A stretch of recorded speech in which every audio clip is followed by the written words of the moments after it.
Volám sa Saška Drahošová, mám 15 rokov a moja diagnóza bola osteosarkom. Odobrali mi kosti z nohy kvôli zhubnému nádoru a nahradili to s titanovou kosťou. Teraz momentálne máme len také pohybové problémy, ale keď mala 10 rokov, ochorela na tú rakovinu, mala zhubný nádor na stehennej kosti a museli jej odobrať tie kosti z nohy a nahradili to tou titanovou endoprotézou, len počasie sa nožička začala skracovať a zohyba v kolene a ona už 4,5 roka mi nevyrovná nohu.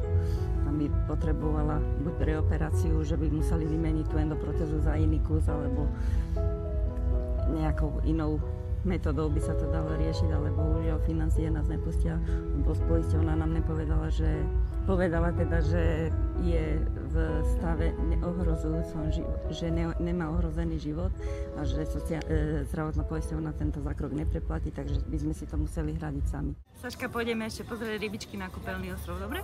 Dobre, pôjdeme.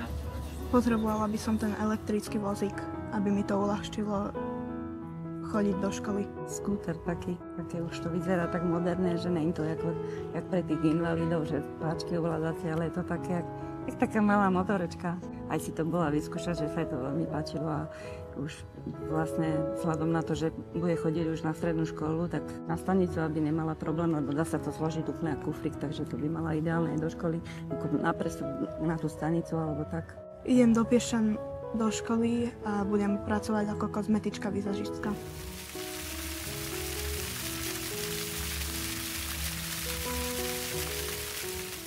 Veľmi veľká pomoc by to bola, hlavne keď ideme takto aj na prechádzky alebo volať na nejakú dlhšiu trasu, tak ona s tými barlami má veľký problém, lebo to tlačí pod pazuškami, že by to bolo úplne odľahčenie aj pre ňu, aj vlastne pre ten pohyb.